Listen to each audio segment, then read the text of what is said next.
Hello friends, welcome to smile talk. Friends ನೋಡಿ, ಈಗಾಗಲೇ ನಮ್ಮ JNM ನರ್ಸಿಂಗ್ ಅಪ್ಲಿಕೇಶನ್ ಹಾಕಿರುವಂತಹ ವಿದ್ಯಾರ್ಥಿಗಳಿಗೆ ಅಪ್ಲಿಕೇಶನ್ಗಳನ್ನು ವೆರಿಫಿಕೇಷನ್ ನಡೀತಾ ಇದೆ. ಅಂದರೆ ಕೌನ್ಸ್ಲಿಂಗಿನ ಮೊದಲನೇ ಸುತ್ತು ನಡೀತಾ ಇದೆ. ಕೌನ್ಸ್ಲಿಂಗ್ ಮೊದಲನೇ ಸ್ಟೆಪ್ ನಡೀತಾ ಇದೆ, ಸುತ್ತಲ್ಲ ಸ್ಟೆಪ್ ನಡೀತಾ ಇದೆ. ಏನು ಸ್ಟೆಪ್ ಅಂದರೆ, ಕೌನ್ಸ್ಲಿಂಗ್ ಆರಂಭ ಆಗ್ತಾ ಇದೆ ಅಂತಂದರೆ ಅದಕ್ಕೆ ಡಾಕ್ಯುಮೆಂಟ್ ವೆರಿಫಿಕೇಷನ್ಗಳನ್ನು ಮಾಡೋದು ಇಂಪಾರ್ಟೆಂಟ್ ಇರುತ್ತೆ.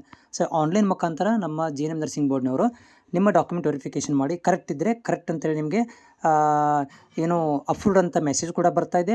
ಅದ್ರ ಜೊತೆಗೆ ರಿಜೆಕ್ಟ್ ಆಗಿದ್ದರೆ ರಿಜೆಕ್ಟ್ ಅಂತ ಮೆಸೇಜ್ ಬರ್ತಾ ಇದೆ. ಆದರೂ ಕೂಡ ಒಬ್ಬೊಬ್ಬರಿಗೆ ಮೆಸೇಜ್ ಬರ್ತಾ ಇಲ್ಲ. ಸೊ ಅಂಥವ್ರುಗಳು ಲಾಗಿನ್ ಮಾಡಿಕೊಂಡು ಸ್ಟೇಟಸನ್ನು ಚೆಕ್ ಮಾಡ್ಕೋಬೇಕಾಗತ್ತೆ. ಲಾಗಿನ್ ಮಾಡ್ಕೋಬೇಕಾದ್ರೆ ನೋಡಿ, ಇಲ್ಲಿ ಕೂಡ ನಮ್ಮ ಇದರಲ್ಲಿ ವೆಬ್ಸೈಟಲ್ಲಿ ಕೂಡ ನಿಮ್ಗೆ ಏನು ಕೊಟ್ಟಿದ್ದಾರೆ ಅಂತಂದರೆ, ಲಾಗಿನ್ ಅಂತ ಲಿಂಕ್ ಸಪ್ರೇಟ್ ಆದಂತ ಕೊಟ್ಟಿದ್ದಾರೆ ಅಂತ ತೋರಿಸ್ತೀನಿ ನೋಡಿ ಸ್ಕ್ರೀನ್ ಮೇಲೆ. ಸೊ ಇದು ನಮ್ಮ JNM ನರ್ಸಿಂಗ್ ವೆಬ್ಸೈಟ್ ರೀ. ಇಲ್ಲಿ ನೋಡ್ತಾ ಇದ್ದೀರಿ, ಇಲ್ಲಿ ನೋಡಿ login for upload caste certificate ಅಂತಿದೆ. ಇದು ಎಲ್ಲರಿಗೂ ಅನ್ವಯ ಆಗುತ್ತೆ.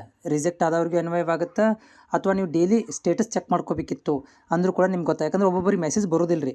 ಮೆಸೇಜ್ ಬರದೇ ಇರೋರು ಏನು ಮಾಡ್ಬೋದಪ್ಪ ಅಂತಂದರೆ, ಇಲ್ಲಿ ಒಂದು ಸ್ಟೇಟಸ್ಗೆ ಹೋಗಿ ನೀವು ಅಂದರೆ ಲಾಗಿನ್ ಮಾಡಿಕೊಂಡು ಚೆಕ್ ಮಾಡ್ಕೊ.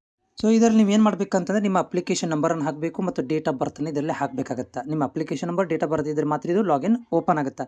ಅಪ್ಲಿಕೇಶನ್ ನಂಬರನ್ನು ಹಾಕಿದ ಮೇಲೆ ಡೇಟ್ ಆಫ್ ಬರ್ತ್ ಹೆಂಗಿರ್ಬೇಕಂತಂದರೆ 01/01/2005 ಈ ರೀತಿ ಇರಬೇಕು. ಇಲ್ಲಿ ಯಾವುದು ಹ್ಯಾಶು ಡಾಟು ಏನು ಇರಬಾರ್ದು, ಹಾಗೆ ಕಂಟಿನ್ಯೂ ಇರಬೇಕು. ಲಾಗಿನ್ ಮಾಡ್ಕೊಳ್ರಿ. ನೋಡಿ, ಇಲ್ಲಿ ನಿಮಗೆ 2 ಇಂಟರ್ಫೇಸ್ ಓಪನ್ ಆಗ್ತವೆ. ಲಾಗಿನ್ ಮಾಡಿದ ತಕ್ಷಣ ನಿಮಗೆ 2 ಇಂಟರ್ಫೇಸ್ ಆಗ್ತವೆ. ಒಂದು ಯುವರ್ ಏನಪ್ಪ ಅಂದರೆ ಸ್ಟೇಟಸ್ ಅಪ್ರೂವ್ಡ್ ಅಂತ ಇರಬೇಕು. ಅಪ್ರೂವ್ಡ್ ಅಂತಿದ್ರೆ ಇದರ ಮೀನಿಂಗ್ ಏನಂತಂದರೆ, ನಿಮ್ಮ ಅಪ್ಲಿಕೇಶನ್ ವೆರಿಫಿಕೇಷನ್ ಆಗಿದೆ, ನೀವು ಅಪ್ಲೋಡ್ ಮಾಡಿರುವಂಥ ಎಲ್ಲ ಮಾಹಿತಿಗಳು ಕರೆಕ್ಟ್ ಇದ್ದಾವೆ, ನಿಮ್ಮಗಳಿಗೆ ಕೌನ್ಸ್ಲಿಂಗಿಗೆ ಅಂದರೆ ಮುಂದೆ ಬರುವಂತಹ ಆಪ್ಷನ್ ಎಂಟ್ರಿ ಮಾಡಲಿಕ್ಕೆ, ಕಾಲೇಜ್ ಸೆಲೆಕ್ಷನ್ ಮಾಡ್ಕೊಳ್ಳಿಕ್ಕೆ ಕರೀತಾರೆ ಅಂತ ಅರ್ಥ. ಅದೇ ರೀತಿ ಕೆಳಗಡೆ ಭಾಳಷ್ಟು ವಿದ್ಯಾರ್ಥಿಗಳು ಕೇಳ್ತಾ ಇರುವಂಥದ್ದು, ಕೆಳಗಡೆ ನೋಡಿ ಇಲ್ಲಿ ಒಂದು ಡಾಕ್ಯುಮೆಂಟ್ ನಾಟ್ ವೆರಿಫೈಡ್ ಇದೆ ಅಂತಲ್ಲ, ಇದೆಯಲ್ಲ, ಏನು ಮಾಡಬೇಕು, ಇದಕ್ಕೆ ಏನಾದರೂ ಮಾಡಬೇಕಾ ಅಂತ ಭಾಳ ಜನ ಕೇಳ್ತಾ ಇರುವಂಥದ್ದು. ನೋಡಿ, ಡಾಕ್ಯುಮೆಂಟ್ ನಾಟ್ ವೆರಿಫೈಡ್ ಅಂತ ಇದೆಯಲ್ಲ, ಇದು ಪ್ರತಿ ವರ್ಷ ಕೂಡ ಹಾಗೆ ಸುಮ್ಮನೆ ಪೆಂಡಿಂಗ್ ಇಟ್ಟಿರ್ತಾರೆ. ಹೌದಾ? ಎದಕ್ಕಂತಂದರೆ, ಇನ್ ಕೇಸ್ ಆಫ್ ಆಫ್ಲೈನ್ ಮಾಡಿದರೆ, ಕೌನ್ಸ್ಲಿಂಗ್ ಏನಾದರೂ ಆಫ್ಲೈನ್ ಮಾಡಿದರೆ ಅವಾಗ ಇದನ್ನು ಹಾಗೆ ಇಟ್ಟಿರ್ತಾರೆ. ಇನ್ ಕೇಸ್ ಆಫ್ ಆನ್ಲೈನ್ ಆಗುತ್ತೆ, 100% ಆನ್ಲೈನ್ ಆಗುತ್ತೆ. ಸೊ ಇದನ್ನು ಪೆಂಡಿಂಗ್ ಇಟ್ಟಿರ್ತಾರೆ. ಯಾಕಂದರೆ ಯೋಚನೆ ಮಾಡ್ತಿರ್ತಾರೆ, ನಾವು ಆಫ್ಲೈನ್ ಮಾಡಬೇಕು ಆನ್ಲೈನ್ ಮಾಡಬೇಕಂತೇಳಿ. ಯಾವಾಗ ಆನ್ಲೈನ್ ಮಾಡಬೇಕಂತ ಡಿಸೈಡ್ ಆಗುತ್ತೆ, ಇದು ಆಟೋಮೆಟಿಕಲಿ ಹೋಗಿಬಿಡುತ್ತೆ. ಏನು ಪ್ರಾಬ್ಲಮ್ ಆಗೋದಿಲ್ಲ ನಿಮಗೆ. ಇದಕ್ಕೆ ಏನು ಮಾಡೋಕ್ಕೂ ಬರೋಂಗಿಲ್ಲ. ಯಾಕಂದರೆ ಅದು ಬೋರ್ಡ್ನವ್ರಿಗೆ ಸಂಬಂಧಿಸಿದಂಥ ಇದು ಲಿಂಕ್, ಇದು ಮಾಹಿತಿ ಇದು. ಹೌದಾ? ಬಟ್ ಇವ್ರು ಏನು ಮಾಡಿದ್ರೆ, ಈಗ ಆಲ್ರೆಡಿ ನಿಮ್ಮ ಡಾಕ್ಯುಮೆಂಟ್ ವೆರಿಫಿಕೇಷನ್ ಆಗಿದೆ, ಸಕ್ಸಸ್ಫುಲ್ ಆಗಿದೆ, ನಿಮಗೆ ರಿಜೆಕ್ಟು ಆಗೋದಿಲ್ಲ, ನಿಮಗೆ ಕೌನ್ಸ್ಲಿಂಗ್ ಕರೀತಾರೆ ಅಂತ ಅರ್ಥ. ಆಮೇಲೆ ಇದು ನಾಟ್ ವೆರಿಫೈಡ್ ಅಂತಿದೆಯಲ್ಲ, ಇದು ಬೋರ್ಡಿಗೆ ಬಿಟ್ಟಿರುವಂಥ ವಿಷಯ. ಓಕೆ. ಸೊ ಬೋರ್ಡಿನವ್ರು ಏನು ಮಾಡ್ತಾರೆ ಅಂದರೆ, ಮುಂದಿನ ದಿನಗಳಿಂದ ಎಲ್ಲರದು ಡಾಕ್ಯುಮೆಂಟ್ ವೆರಿಫಿಕೇಷನ್ ಆದಮೇಲೆ ಅದು ಆಟೋಮೆಟಿಕಲಿ ರಿಮೂವ್ ಆಗಿಬಿಡುತ್ತೆ, ಕ್ಲೋಸ್ ಆಗಿಬಿಡುತ್ತೆ. ಓಕೆನಾ? ಹೋಗಿಬಿಡುತ್ತೆ. ಸೊ ಹೀಗಾಗಿ ಟೆನ್ಷನ್ ತೊಗೊಳ್ಳೋಂಥ ಅವಶ್ಯಕತೆ ಇಲ್ಲ. ಇಷ್ಟು ಬಂದರೆ ಸಾಕು. ಮೇನ್ ಇಂಪಾರ್ಟೆಂಟ್ ಗ್ರೀನ್ ಕಲರಲ್ಲಿ ಬರಬೇಕು. ಇದೇ ತುಂಬ ಇಂಪಾರ್ಟೆಂಟ್.